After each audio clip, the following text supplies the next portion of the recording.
Assalamualaikum warahmatullahi wabarakatuh. Saya Nurul Inayah Amnur dari kelas C dengan NIM 220305501027 akan memaparkan tata laksana gizi buruk pada balita sebagai pemenuhan tugas mata kuliah ISU Mutakhir. Baik, pada kesempatan kali ini saya akan memaparkan dua materi, yaitu 4 fase pada perawatan dan pengobatan gizi buruk pada balita dan 10 langkah tata laksana gizi buruk pada balita di layanan rawat jalan. Untuk materi yang pertama yaitu 4 fase pada perawatan dan pengobatan gizi buruk pada balita. Fase yang pertama adalah fase stabilisasi, fase yang kedua ada fase transisi, kemudian dilanjutkan fase rehabilitasi, dan fase terakhir adalah fase tindak lanjut. Fase stabilisasi merupakan fase awal perawatan yang umumnya berlangsung 1-2 hari, tetapi dapat berlanjut sampai 1 minggu sesuai dengan kondisi anak. Pemantauannya dilakukan dengan mencatat tanda-tanda vital, mulai dari denyut nadi, frekuensi pernafasan, dan suhu badan.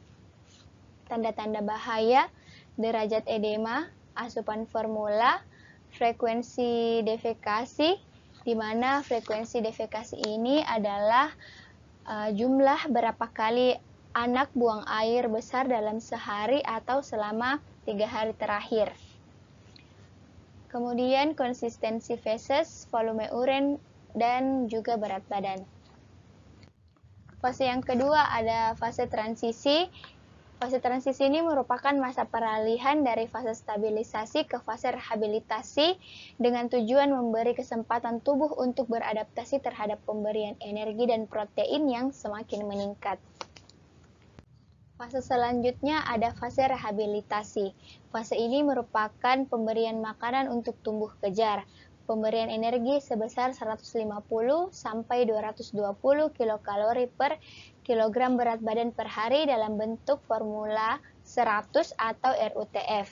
RUTF atau Ready to Use Therapeutic Food adalah makanan padat gizi yang diperkaya dengan zat gizi mikro untuk terapi balita gizi buruk yang sesuai dengan standar WHO. Pemberian RUTF ini bertahap ditambah dengan makanan yang sesuai berat badan anak. Umumnya berlangsung selama 2-4 minggu. Kemajuan terapi ini dinilai dari kenaikan berat badan setelah fase transisi dan mendapat formula 100 atau RUTF. Fase yang terakhir ada fase tindak lanjut. Pada fase ini merupakan lanjutan pemberian makanan untuk tumbuh kejar dengan pemberian makanan keluarga dan pemberian makanan tambahan pemulihan atau PMTP. Contoh PMTP seperti susu, vitamin, abon sapi, dan juga kacang hijau. Materi yang kedua ada 10 langkah tata laksana gizi buruk pada balita di layanan rawat jalan. Langkah yang pertama yaitu mencegah dan mengatasi hipoglikemia. Hipoglikemia ini adalah kondisi di mana kadar gula darah rendah di bawah kadar normal. Semua balita gizi buruk berisiko mengalami hipoglikemia, di mana kadar gula darah kurang dari 3 mmol per liter atau kurang dari 54 mg per desiliter. Jika fasilitas setempat tidak memungkinkan untuk memeriksa kadar gula darah, maka semua anak gizi buruk dianggap menderita hipoglikemia dan harus segera ditangani dengan memberikan 50 ml larutan glukosa 10% atau sama dengan 1 sendok teh munjung gula pasir dalam 50 ml air yang diberikan secara oral. Kemudian langkah yang kedua yaitu mencegah dan mengatasi hipotermia. Hipotermia adalah kondisi penurunan suhu tubuh secara drastis, di mana suhu tubuh kurang dari 36 derajat Celcius. Hal ini sering ditemukan pada balita gizi buruk, dan jika ditemukan bersama hipoglikemia, berarti menandakan adanya infeksi berat.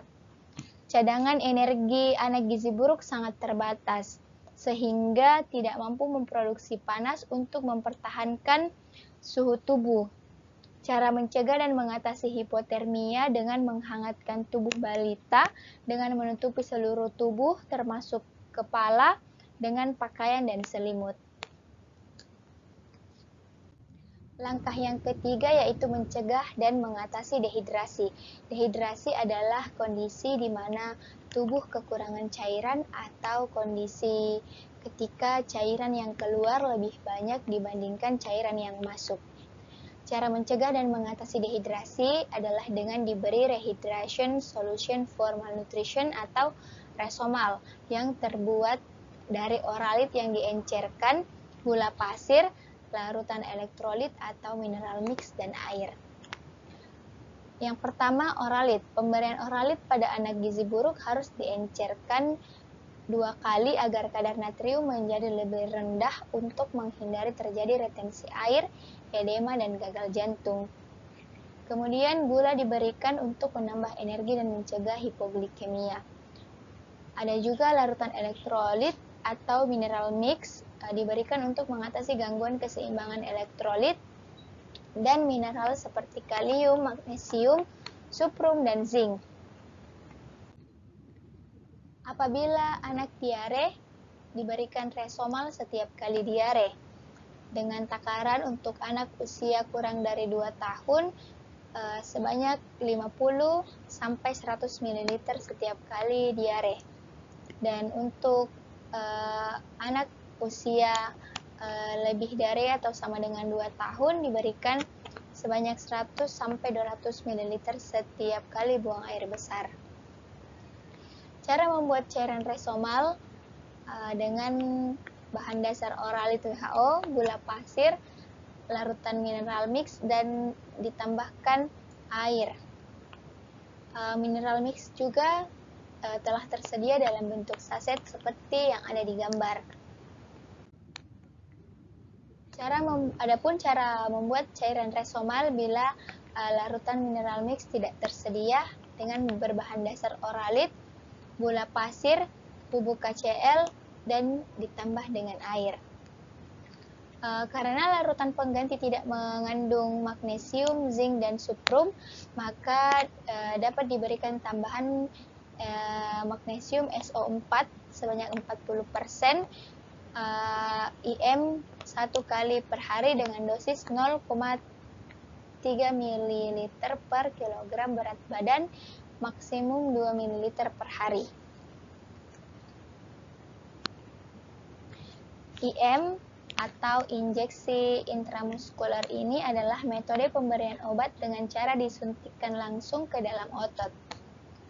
Kita juga harus memperhatikan beberapa catatan kecil, yaitu balita yang tidak gizi buruk diberikan zinc setiap diare dengan dosis kurang dari 6 bulan diberikan 10 mg atau setengah tablet per hari. Untuk anak usia lebih dari sama dengan 6 bulan diberikan 20 mg sebanyak 1 tablet per hari. Pemberian zinc diteruskan sampai 10 hari walaupun diare sudah membaik, karena hal ini dimaksudkan untuk mencegah kejadian diare selanjutnya selama 3 bulan ke depan. Langkah yang keempat yaitu memperbaiki gangguan keseimbangan elektrolit. Untuk mengatasi gangguan keseimbangan elektrolit ini, diberikan mineral mix yang ditambahkan ke dalam formula WHO, yaitu formula 75 dan formula 100, juga Resomal. Karena tubuh anak gizi buruk relatif mengandung kadar natrium lebih tinggi dan kalium lebih rendah dibandingkan anak normal. Maka dari itu pemberian cairan tidak boleh yang mengandung kadar natrium tinggi dan anak harus mendapatkan tambahan kalium. Adapun tata pelaksanaan pemberiannya, untuk mengatasi gangguan elektrolit diberikan kalium yang sudah terkandung di dalam larutan mineral mix yang ditambah ke dalam formula 75, formula 100 atau Resomal. Dan gunakan larutan Resomal untuk rehidrasi.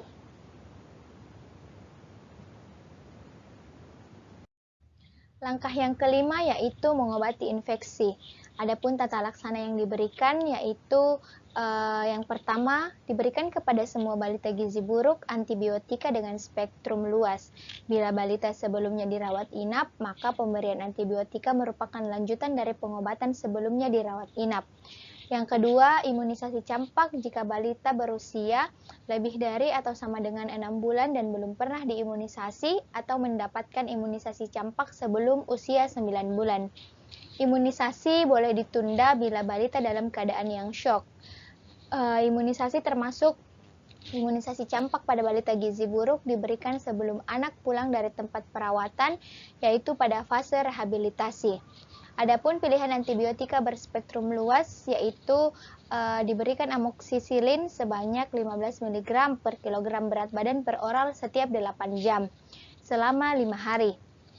Untuk bayi dengan berat badan kurang dari 3 kg, dosis amoksisilin 15 mg per kilogram berat badan per oral setiap 12 jam selama 5 hari. Dan juga diberikan terapi untuk penyakit infeksi sesuai dengan standar terapi yang berlaku seperti tuberkulosis dan HIV. Selanjutnya, langkah yang keenam yaitu memperbaiki kekurangan zat gizi mikro. Semua anak gizi buruk mengalami defisiensi vitamin dan mineral. Meskipun sering ditemukan anemia, zat besi tidak boleh diberikan pada fase awal, yaitu pada fase stabilisasi dan transisi. Zat besi baru boleh diberikan setelah anak mempunyai nafsu makan yang baik dan mulai bertambah berat badannya. Biasanya hal ini terlihat pada minggu kedua saat mulai fase rehabilitasi. Bila balita gizi buruk mendapat RUTF, dengan komposisi yang sesuai dengan rekomendasi WHO, maka tidak perlu diberikan lagi suplementasi zat gizi mikro, kecuali ditemukan tanda klinis seperti kekurangan vitamin A pada mata dan atau ada riwayat menderita campak dalam 3 bulan terakhir, maka balita boleh diberi suplementasi vitamin A sesuai dosis tinggi sesuai dengan umurnya. Langkah yang ketujuh yaitu memberikan makanan untuk fase stabilisasi dan transisi. Pada fase ini diberikan untuk anak gizi buruk di layanan rawat inap. Langkah yang kedelapan yaitu memberikan makanan untuk tumbuh kejar. Pada saat fase rehabilitasi terjadi replesi atau pemulihan jaringan tubuh, sehingga diperlukan energi dan protein yang cukup. Pemberian energi sebanyak 150-220 kilokalori per kilogram berat badan per hari dan protein sebanyak 4-6 gram per kilogram berat badan per hari. Terapi gizi yang diberikan dapat berupa formula 100 atau RUTF yang secara bertahap ditambahkan juga makanan padat gizi. Langkah yang ke-9 yaitu memberikan stimulasi untuk tumbuh kembang. Stimulasi diberikan secara bertahap dan berkelanjutan sesuai dengan umur anak dengan memperhatikan 4 aspek kemampuan dasar, yaitu kemampuan gerak kasar, kemampuan gerak halus, kemampuan berbicara dan berbahasa, serta kemampuan sosialisasi dan kemandirian. Stimulasi diberikan secara intensif selama 15-30 menit setiap hari. Langkah yang terakhir yaitu mempersiapkan untuk tindak lanjut di rumah.